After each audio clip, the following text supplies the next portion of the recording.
You can't hear me. Just very quickly on the Forex Factory, the numbers have come in. I mean, just a comment by someone on my Twitter feed. Basically, they're all, as I said, they are almost meaningless. And who we have to watch now is the central banks. I mean, everything is just cratered basically, but you know, the numbers are still going to be reported, and obviously the end of next month is going to be more important. I mean, if this is the worst that they are going to be, let's hope they are, and there is a bottom. As I said earlier on when we started, the scale of the fall is not unprecedented. It's just the speed that's unprecedented. You know, we well remember 2000, 2007 and 2008. It was like a bit of a nose and feel it at the time, but it just went on and on and on and on for months. This has happened in weeks, as it were. Just to go back to my pound yen position and trade that I've been looking at, typically what we had just before the London Open, it was going up sort of quite nicely. Then we had this period of consolidation, as we can see here. This is on the 12-minute chart, but it looks like it wants to keep moving higher. And as traders, what we're always trying to do, we're trying to capture a move, whether we capture that move as a reversal. In other words, we wait until the price reaches a point where it maybe has reversed in the past, you know, going back to using support and resistance that's both price-based, but we also have support and resistance that's volume-based, that's based on our volume point of control indicator. And these are the, I'll show you here, this is shadowing that you see behind the price action. This is actually the hourly chart, because what these areas tell you, where these areas of, let's call them supply, demand, support and resistance based on price and based on volume, it's where the price has stopped in the past, and is it likely to reverse from that point. So as a trader, you've got to, you know, are you then going to wait until they reach those points? I mean, that's what I believe that's what a lot of Fibonacci traders do. You know, they mark up their charts in a more geometrical way, and they say, well, I'll wait until it gets to that point because it's reversed off there in the past, and that's where I'm going to say. You're a kind of reversal trader. That approach, you know, carries a different, not a different level of risk. It's one approach. With reversal trading, sometimes you have to get in a little bit early because, you know, things don't go in a straight line. Or do you look at a chart that, this is the hourly chart, we can see there's been an awful lot of congestion around what we call the volume point of control. This is an area of the chart where there has been a degree of price agreement. We can see effort to move away from this region, but there's always a return back to the volume point of control. But the longer that is in this zone, if you like, when there is a breakaway, generally the trend, the move away either higher or lower, is going to be in proportion, if you like, to the time that is spent in this phase, in this type of price action. And this is where time comes into it. And this is Wyckoff's second law of cause and effect. But it's not going to go up in a straight line. There are going to be pullbacks. There are going to be, you know, times when it will then, you know, retreat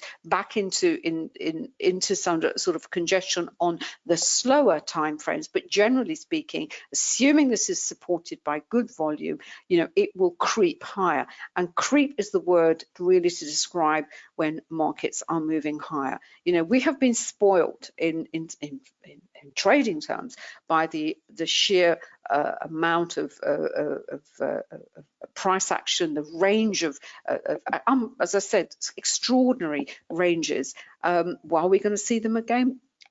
You know, who knows, but possibly not in the next few days. Things are going to take time to come back to some kind. It's got to come back to some kind of equilibrium. Now, I have here the Renko chart. The Renko chart does, it picks up, it takes away the spikiness, if you like, or that you see on the time chart, and it also really breaks up the illustrates price action in terms of when you have a primary trend higher, you have a minor reversal, a minor trend lower, a bit of consolidation, then you have the resumption of that primary trend, which, as I said, which is what I was looking at, off the 128.12 a support line, and it was it approximated to the volume point of control on the 3-minute chart. Then we had London coming in. We looked like we were going to get a reversal. So yeah, as I said, close out here. Just, you know, we're done. We know what happens in London, and now we look as though we want to have a resumption of the primary trend. What the Renko also does, it picks up any momentum and also any volatility that is in, well, certainly our version of the Renko indicator for M25 does. You will see these candles sort of expand and then contract, and then gradually go back to sort of being brick-like. For you as a trader, okay, you're not going to do the reversal because, you know, it's been in a congestion. You would then have to look for those points on the chart where it's gone into a congestion, it's gone into a pause, and it looks like it's going to break away and either resume the primary trend, or you can get a reversal from a congestion, or it's going to put in a secondary trend, but it is a tradable secondary trend. All those decisions, they're all valid, and you have to decide which you are most comfortable with. I know what David is most comfortable with. He is he's very comfortable with, he likes reversals, he likes big ranging reversals. He's prepared to get in earlier and prepared to take more of a risk that you know, and that's what you pay for, getting in earlier, but you get in more at the beginning of a move. But you have to accept that that move may pull against you. Me, for whatever reason, you know, I like to look at the structure of the chart. I like to see you know, my phases of price action. I like my congestion phases, and you know, both of us use multiple time frames, and I make my decisions accordingly. And the time frames that you have to use in terms of multiple time frames, at the moment, because the way the markets are, you know, it's great to look at these slower time frames at the dailies, the weeklies, and the monthlies. But as I said, the moves have been so extreme at the moment, so possibly staying with the faster time frames is probably a much better idea for the time being. Do you agree with that, David, at all? Yeah. And as I said, using the Renko, the way we've developed the Renko chart is basically it's very, very simple. These are the trend dots. This is the trend monitor. A potential trade is highlighted when you get a confirmation between the two. The value of this Renko chart is I'm actually using the fixed value option. I've actually got it set to 3 pips, but there is an ATR version, and I moved out of the ATR version because there'd been a long phase of congestion, and it really hadn't been going anywhere for some particular time, and I wanted a bit more of the price, you know, a faster price action to go through the Renko chart. And then what you obviously always do is, well, you've got the quantum indicators, I've put them on here, is basically, this is just the 15-minute for the array and the CSI. Now the array is a momentum indicator for the pairs, and this is, we can see here for the yen pairs. The pound yen is in there somewhere. It's because it's been, you know, not moving strongly either one way or another. I'm just waiting to, it's like a windscreen wiper. I want to see it, you know, sweeping upwards and really joining the Aussie yen and the New Zealand yen, which have kind of moved strongly because of sentiment. But if I look to my CSI quickly, the lines here, I'm now starting to see a little bit of divergence, which is what I've wanted. Now the CSI, yes, it gives you potential reversals. Yes, it tells you what the individual currency is doing. But what it's absolutely brilliant at is it also tells you when something is in congestion, because when those lines are moving together, as we can see here with the Swiss franc and the British pound, the yellow one, that's also telling us it's not really going anywhere. And we can see here with the pound and with the Japanese yen, it wasn't going anywhere. It was in congestion. So that told me that the move that I had on my chart, it was labored. It was going to move, but there wasn't the divergence that I needed to really push it higher. And I can see now it is pushing higher. I go up to the daily chart for context. And yes, I mean, you know, I have got an upcut, and there's all sorts of gaps here because my system's not been working very well. But it's, you know, we are generally in a move higher for, you know, both for the British pound and also lower for the Japanese yen. Sorry? On the daily, where's that? Let's have a look. Yeah. Yes, I've got there.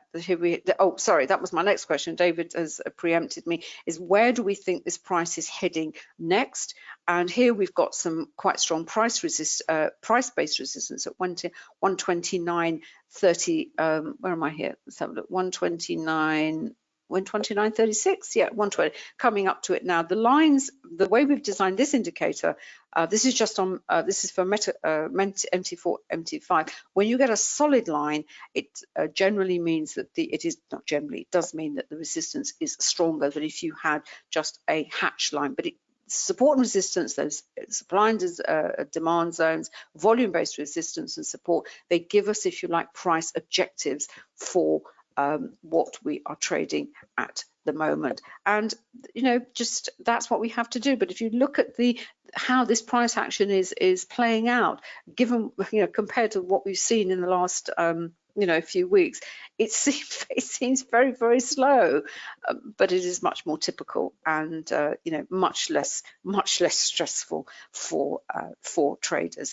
And again, the 3-minute chart, the move off, again, this platform of congestion, and you know, that's what you have to do. You have to manage the information that's coming at you from a fundamental perspective, a related market perspective, a political perspective, and obviously what you're seeing on the chart. And you know, it will begin to make sense to you. I've always used this analogy before. You know, if you see the cockpit of a 747 and you see all those dials and instruments, we have a pilot who's a neighbor, a long haul pilot. You know, he didn't start there. He started on a little, you know, prop plane with 1 or 2 instruments. That's what you want to move up to. You start on a prop plane and then you go to you know, go to a equivalent of 747.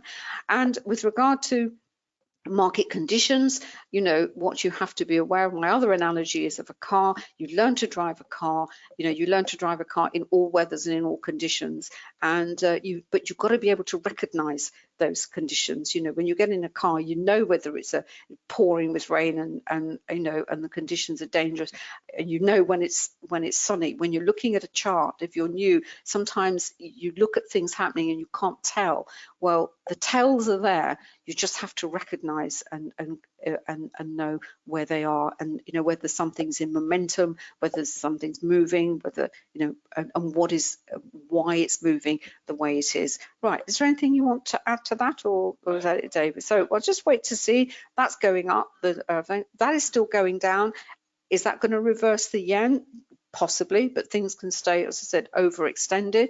But we're getting a little bit of divergence. Now, what may happen is the yen may turn up, but because there's more momentum in the pound, that may actually push that higher for a while. And we just have to watch those levels, watch the volume, and react and, you know, adapt accordingly. That's all I've got to say. Anything else, or if you pass to you, is that it? Just going to wrap up. Just going to wrap up. When are we back, David? I can't remember.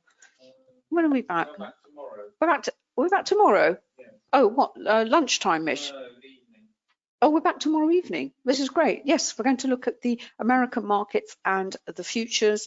So I hope you can come along, and we will catch you then very quickly. This is the details of the program, Quantum Trading Education. This is where you will find the indicators. I know somebody asked about trading view indicators, or you can drop us a line, anna@annacooling.com, or David at quantumtrading.com, and there's always Jonathan at helpdesk@quantumtrading.com. So there's plenty of us here who'll be able to answer your questions. I hope you've enjoyed it. Have a great trading day.